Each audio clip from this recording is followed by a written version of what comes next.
Mais voilà, mais surtout les nouvelles, on va parler effectivement de Père Castor, enfin pas Père Castor, mais on va parler d'une BD aujourd'hui, mesdames et messieurs, on va parler de Les Sauvages Animaux de Joanne Demour et Stéphane Debert, je crois que ça se dit comme ça, je suis désolé, j'ai jamais été très fort pour les noms, qui raconte l'histoire d'un producteur de musique, qui est le Nours là, je sais pas si vous le voyez, il est magnifique. D'un producteur de musique qui, en fait, va décider de monter un groupe pour gagner un maximum de cash.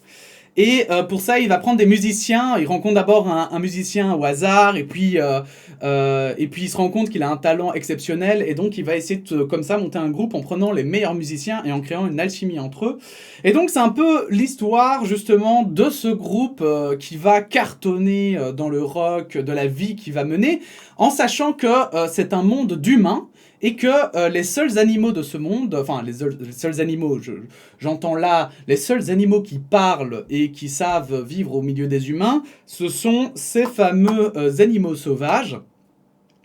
Et donc en fait, y a cette espèce d'ambiguïté où on dit « Ah, ils sont vraiment sauvages, on dirait vraiment des animaux », et les gens pensent que ce sont juste des costumes, alors qu'en réalité ce sont des vrais animaux. Bref, qu'est-ce que je pense de cette BD ? Eh bien, c'est assez simple, j'en attendais pas grand-chose. J'avais vu la couverture et le dessin me plaisait. C'est des dessins un peu... je vous montre vite fait à la cam, hein, mais c'est des dessins un peu de style... Un style qui me plaît comme ça. Un peu pastel, un peu fait main comme ça. Je saurais pas trop dire, mais c'est un crayonné qui me plaît beaucoup. Et du coup, en fait...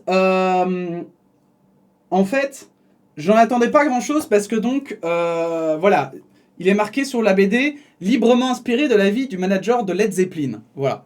Et moi, Led Zeppelin, bon, c'est sympa, mais je vais pas dire, voilà, c'est pas mauvais ou quoi. C'est sympa, j'aime bien, mais je suis pas un fan incontesté. Donc j'étais en mode, bon, ok, librement inspiré.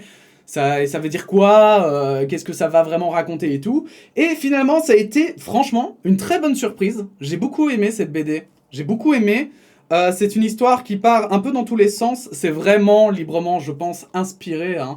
Donc, c'est très chouette. Ça parle des dessous de la musique, mais pas seulement. Ça parle aussi d'être artiste, de comment il gère aussi cette célébrité. Puis il y a aussi une espèce de moquerie, une petite pique un peu finalement sur la réussite et sur comment on fait finalement pour que ça réussisse.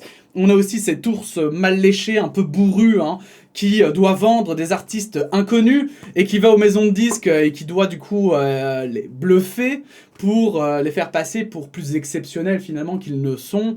Mais bref, ça a été vraiment une très bonne surprise pour moi. Et comme en plus j'aime bien le dessin, je suis très content parce que ça m'a beaucoup plu. Je vous conseille très fortement, si vous avez les moyens et que vous aimez, si vous aimez la BD en général, c'était vraiment un très chouette ouvrage qui est effectivement à 19€, je vois, c'est le prix conseillé, mais attendez, parce que ici il est marqué, mais je crois que ouais, c'est 19€, 88 pages. Mais honnêtement, moi j'ai trouvé que c'était de la bonne cam. Alors je ne le mettrai pas dans les BD non plus exceptionnels, mais c'était dans les très bonnes surprises pour ma part. Donc je ne peux que vous recommander de vous la procurer. Voilà. Et bien sûr, merci à Casterman de m'en avoir envoyé une et de me l'avoir fournie, parce que moi je suis très content. 13,99€ en e-book. Et ben voilà, ça vous avez toutes les infos.